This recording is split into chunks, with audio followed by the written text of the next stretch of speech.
Tayo pong lahat ay manalangin.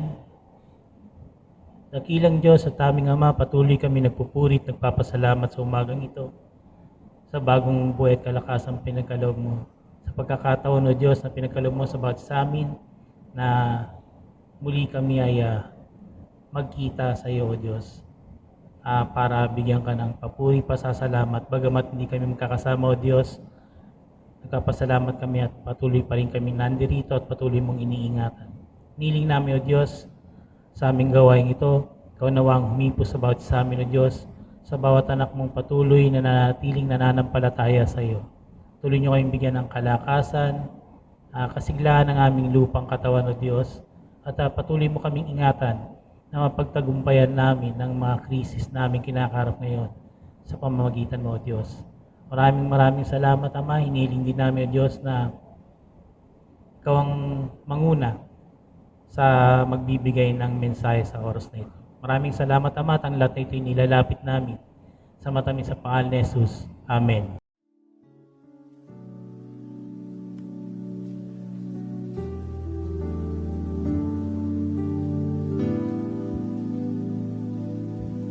Katapatan mo, O Diyos, tunay at dakila. Ang pag-ibig mo'y wagas at walang kapantay. Sa aming puso, sa aming buhay, papurit pagsambay, iaalay. Bukas, noon, ngayon, magpakailanman, luwalatin ka.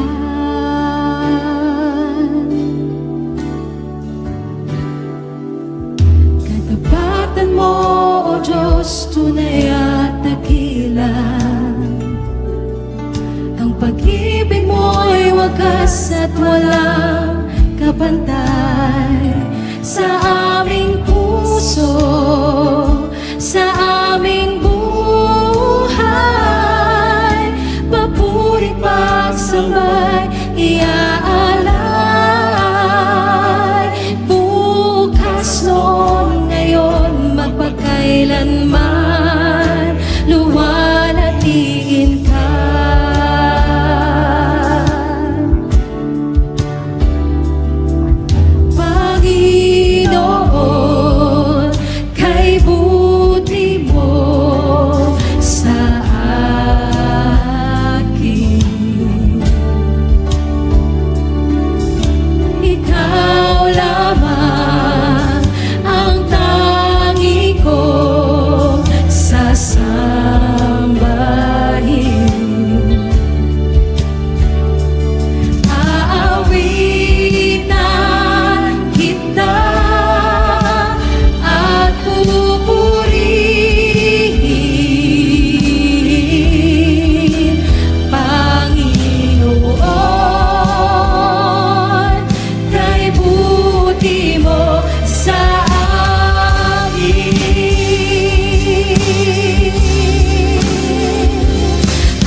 Maligayang linggo ng pagsamba sa ating lahat sa ika-4 na linggo ng muling pagkabuhay. Nawa tayong lahat ay merong kagalakan na magkasama-sama upang ating purihin, pasalamatan ng Diyos at ating alalahanin ang kanyang banal na komunyon.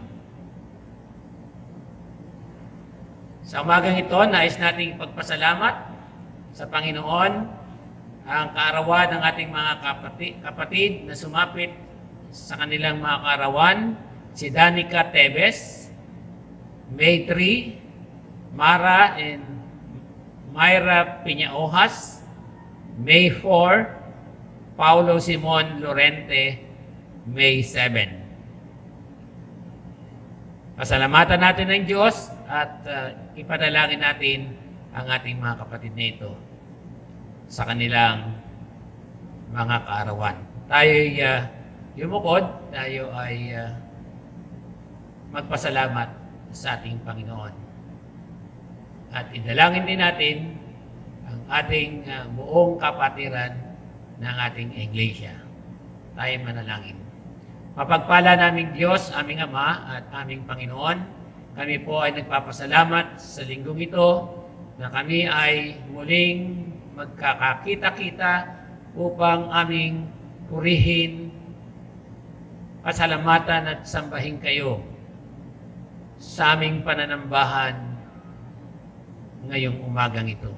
Dalangin ko nga po, Panginoon, at pinagpapasalamat ang patuloy po ninyong pag-iingat sa bawat isa sa amin, lalo na sa aming mga kapatiran. Patuloy nawaan niyo kaming biyayaan ng patuloy na kalusugan at kalakasan upang mapaglabanan namin ang COVID-19 na lumalaganap sa aming bayan. Salamat po, Panginoon, sa mga biyaya, pagpapala na pinagkakaloob mo sa amin sa kabila ng mga pagsubok na ito na aming pinagdadaanan. Naway biyayaan mo kami, Panginoon, ng espiritu ng kapayapaan sa aming mga puso upang harapin namin ito na merong katagumpayan. Salamat po, Panginoon, sa iyong walang hanggang pag-iingat, pagpapala sa buhay ng bawat isa sa amin. Patuloy niyo po kaming pagpalain, Panginoon, at tulungan mo kami na malampasan namin ang lahat ng ito sa pamamagitan ng aming Panginoong Jesucristo, na siya naming Panginoon at tagapagligtas sa aming mga buhay, noon, ngayon, at magpakailanman. Ito ang aming dalangin sa pangalan ng aming Panginoong Yesus. Amen.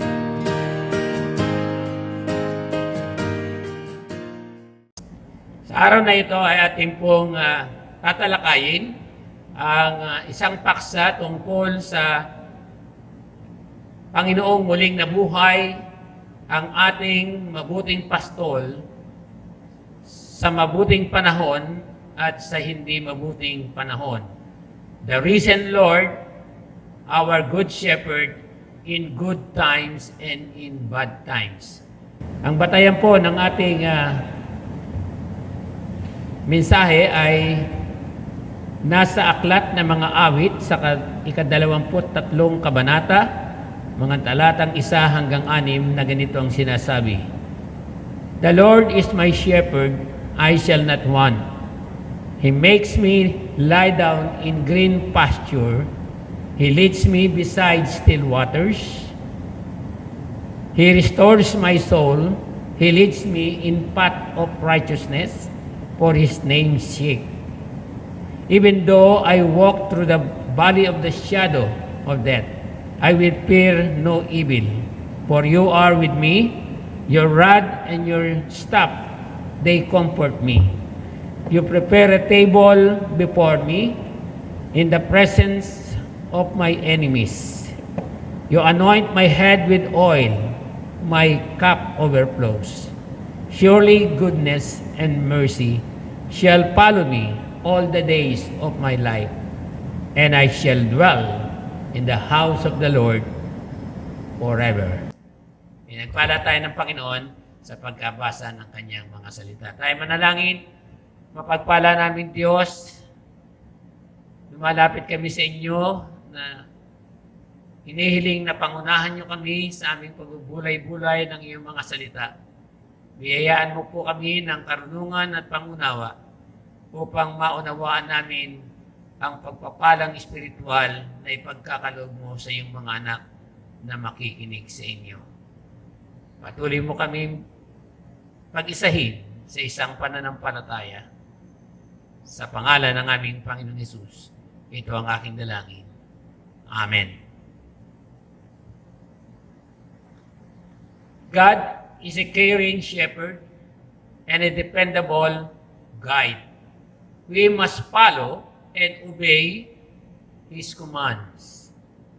He is our only hope for eternal life and security. In the New Testament, Jesus was called the Good Shepherd, the Great Shepherd, and the Head Shepherd. Kung ang Panginoon ang ating mabuting pastol, tayo ang kanyang mga kawan na hindi hangal, hindi takot, hindi walang kibo, hindi masuwayin, kundi matalino na sumusunod sa tamang lugar, sa tamang paraan. Ang ating aralin ngayon ay naghahayag ng mga katangian ng isang tupa na sumusunod at kumikilala sa kanyang pastol. Ang awit 22 ay tumatalakay sa karanasan ni David bilang isang pastol at ng Panginoong Hesukristo na sumunod at nagtiwala sa kalooban ng kanyang ama. Sinabi ni Jesus, Diyos ko, bakit mo ako pinabayaan? Sinabi niya ito nang siya ay nakabayubay at naghihirap sa krus. Siya ay pinagtatawanan, nilalait, pinahihirapan, at ipinapako sa krus. At hindi na niya madama ang presensya ng kanyang ama. Sa gitna ng ganitong kalagayan, hindi siya nawala ng pag-asa at tiwala na siya ay tutulungan, pagtatagumpayin at pagpapalain ng kanyang ama na nagmamahal sa kanya. Psalm 22 is a prayer of lamentation of Jesus with confidence that in spite of his deep pain, he knows that his shepherd will take care of him. Ang panaghoy ni Jesus ay hindi pagrereklamo sa Diyos, kundi ito ay pagpapahayag ng kanyang pagtitiwala at pagpupuri sa Diyos na siya ay tutugunin at hindi pababayaan ng kanyang ama. He praised God because he knows his Father will answer his prayer and he will help him. Kaya nga mga kapatid, kung si Jesus ang mabuting pastol na kinikilala natin sa ating buhay, hindi tayo dapat mag-alala, matakot o mabalisa, sapagkat Jesus, our good shepherd, is always present in good times and in bad times. Therefore, we always have good times. In all times and in all places, good and bad things happen. But Jesus, our good shepherd, is always there to make bad things to good things for us. Hallelujah. Kaya panghawakan natin ang mga pangako ng Panginoon sa awit 23 na nagbibigay sa atin ng kasiguruhan na maaari tayong magtiwala sa Diyos anuman ang banta ng panahon tulad ng coronavirus o yung COVID-19. We can overcome it because God is with us in suffering and in joy. Hold on and feel the teaching and the power of the promises of God as stated in Psalm 23. First, the Lord is our shepherd, we shall not want. Kung tayo ay manunumbalik at susunod sa ating mabuting pastol, hindi niya tayo pagkukulangin sa lahat ng mga bagay. Second, the good shepherd will lead us and guide us to find a green pasture and still water if only we follow him obediently. We will have a peaceful and comfortable life with our good shepherd. Thirdly, he will restore our soul and lead us in paths of righteousness. Panunumbalikin niya ang ating lakas at gagabayan niya tayo sa tamang landas ng katwiran upang mapustos tayo ng katwiran, katotohanan at kabanalan ng Diyos. Fourth, he will be with us even in the shadow of death. And we fear no evil, for he will comfort us. Hindi tayo matatakot sa kamatayan sapagkat siya ang ating kaagapay. Siya ang magbibigay sa atin ng walang hanggang kaaliwan. Fifth, he will prepare table and anoint us with oil. And he will fill our cup with his blessings. Mararanasan natin ang presensya at kapangyarihan ng Diyos sa harap ng ating mga kaaway at mararanasan din natin ang kagandahang loob ng Diyos kung ang Diyos ang pastol ng ating buhay at susundin natin ang kanyang kabutihan at kahabagan.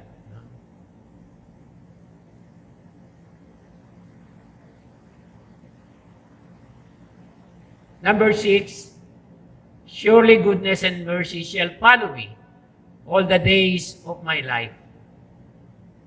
If Jesus is our good shepherd, sasaatin ang kanyang kabutihan at kahabagan sa bawat araw ng ating mga buhay. Seventh and the last, I shall dwell in the house of the Lord forever.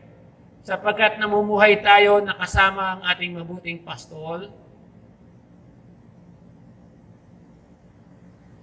kaya meron tayong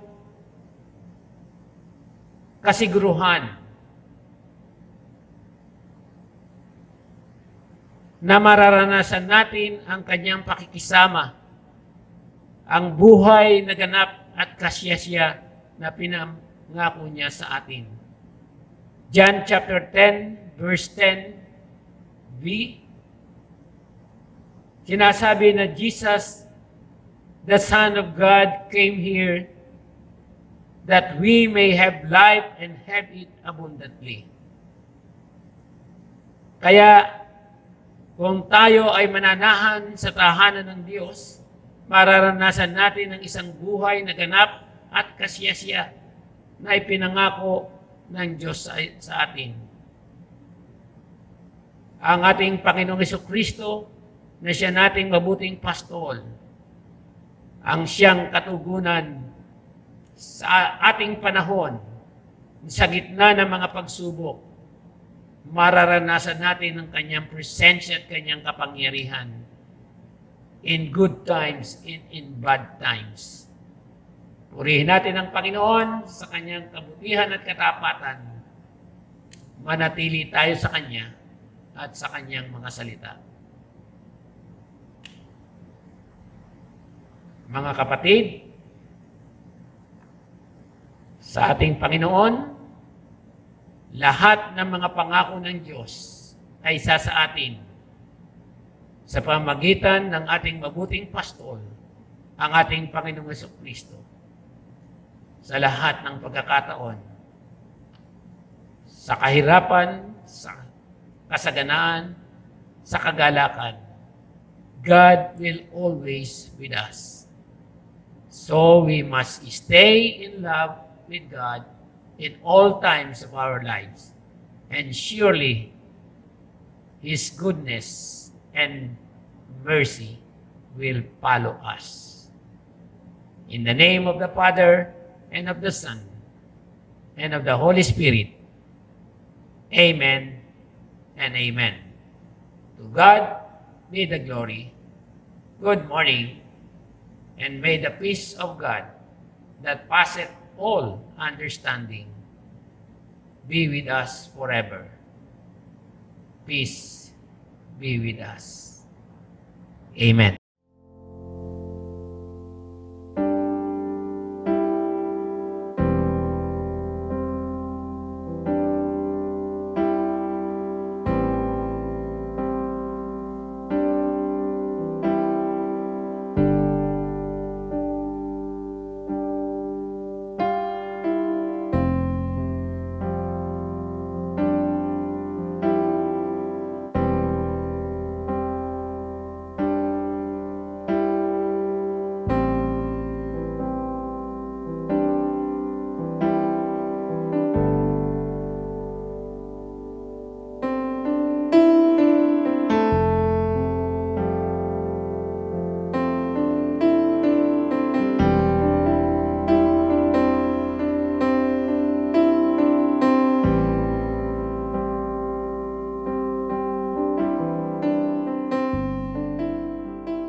Ngayon po ay dadako tayo sa pagdiriwang ng banal na komunyon.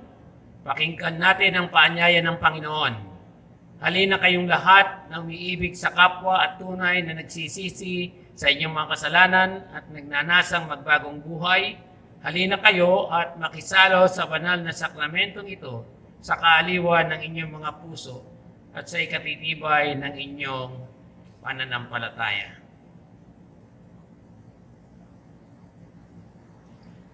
Nang gabing ipinagkaloob ni Jesus ang kanyang buhay para sa atin, kinuha niya ang tinapay, piniraso, at nagpasalamat sa iyo at ibinigay sa kanyang mga alagad na sinasabi, ito ang aking katawan na binibigay para sa inyo. Kunin at kanin ito sa pag-alaala sa akin.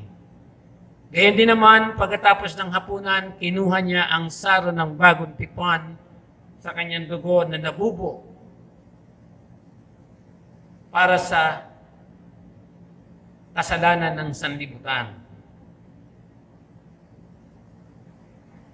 At sinabi niya sa kanyang mga alagad, kunin at inumin ito sa pag-alaala sa akin at gawin niyo itong laging may pagpapasalamat.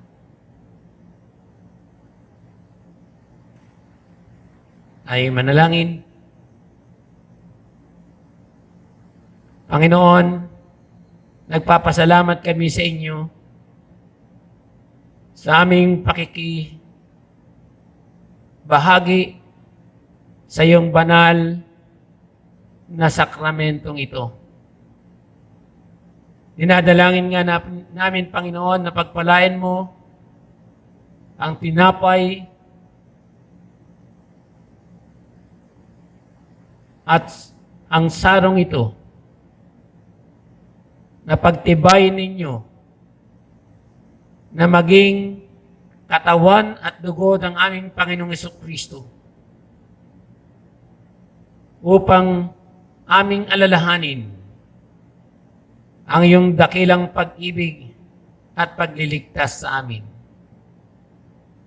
Tulungan niyo nga po kami, Panginoon, na sa pamagitan ng iyong kamatayan at muling pagkabuhay ay makapamuhay kami ng merong kabaguhan.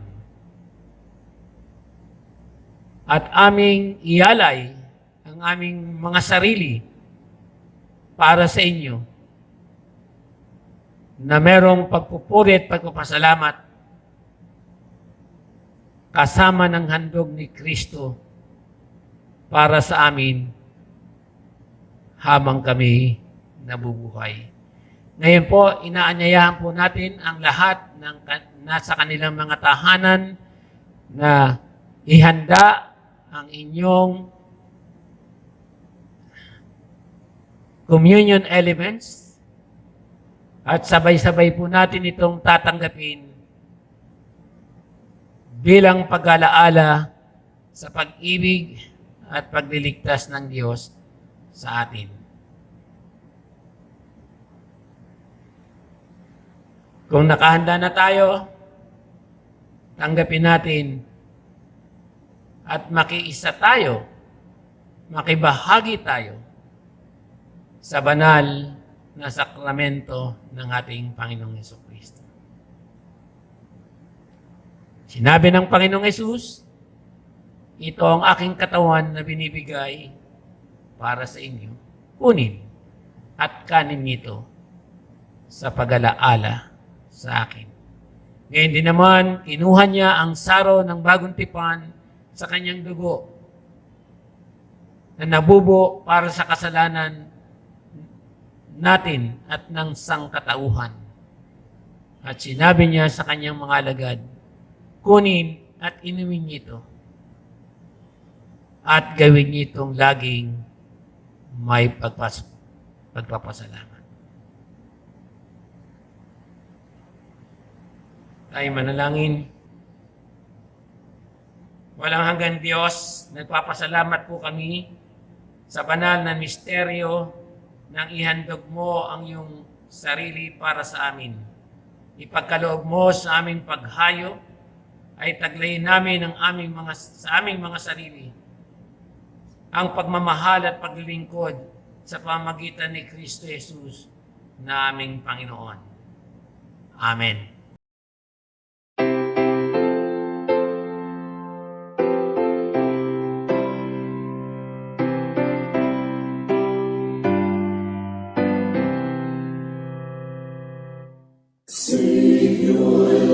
Shepherd, lead us, much we need thy tender care. In thy pleasant pastures feed us, for our use thy folds prepare. Blessed Jesus, thou hast brought us thine reward. Blessed Jesus, thou hast brought us thine reward. We are thine, do thou befriend us, be the guardian of our way. Keep thy flock from sin, defend us, seek us when we go astray. Blessed Jesus,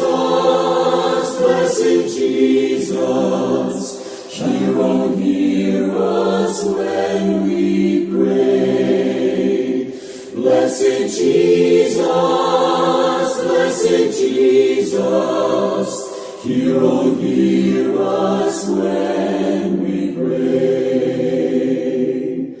Early let us seek thy favor, early let us do thy will. Blessed Lord and only Savior,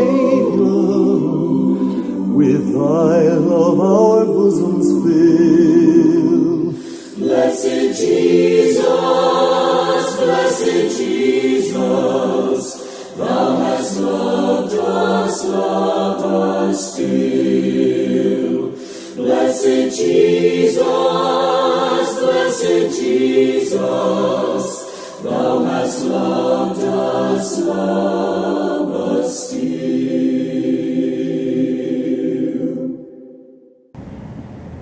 Tayo manalangin. Nagpapasalamat po kami, Panginoon, sapagkat binigyan mo kami ng isang mabuting pastol. Sa pamagitan ng Kristong muling nabuhay, upang makasama namin siya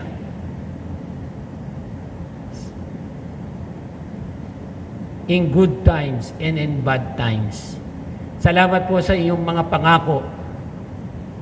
Nakakasamahin mo kami sa lahat ng panahon, lalong-lalo na sa panahon ng aming mga kabalisahan at pag-aalala sa aming buhay. Salamat, Panginoon, sa biyaya ng pagtitiwala na kahit na kami dumaan sa mabigat na pagsubok sa aming buhay, sa iyo pa rin kami nagtitiwala at umaasa na kailanman hindi mo kami iiwan ni pababayaan man. Kaya naman, Panginoon, ang aming panalangin, pagpalain mo ang lahat ng mga anak mo na nananalig sa inyo, na patuloy naming italaga ang aming buhay sa inyo. Patuloy kaming manatili sa tahanan ninyo at patuloy naming angkinin ang pangako ninyo na isang buhay na ganap at kasya-siya upang sa lahat ng pagkakataon kayo ang maranasan ng lahat ng mga anak mo. Dinadalangin nga po namin, Panginoon, ang iyong iglesia, ang Makati United Methodist Church. Pagpalain mo ang lahat ng sambahayang aming kinabibilangan. Pangunahan mo kami ng iyong banal na Espiritu na patuloy naming maranasan ang iyong presensya at kapangyarihan, ang mga dakilang pangako ninyo sa aming mga anak mo, ang siyang magpatibay at magbigay ng inspirasyon upang kami patuloy na sama-samang manampalataya sa inyo at magtiwala sa iyong kapangyarihan. Pagpalain niyo po, Panginoon, ang bawat isa sa amin, ang lahat ng mga anak ninyo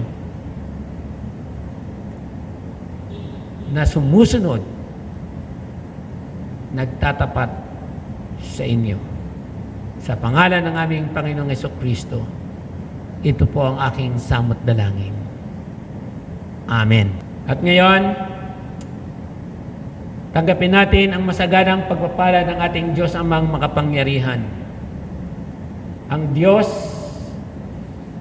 na mapagmahal, ang Diyos na hindi nagkukulang kailanman, ang patuloy nawang makasama natin sa pamamagitan ng ating Panginoong Hesukristo, na siyang umibig at nagligtas sa bawat isa sa atin upang tayo'y makapamuhay na merong katagumpayan sa pamamagitan ng banal na Espiritu, na siyang kapangyarihan na gumagabay sa ating lahat ngayon at magpakailanman.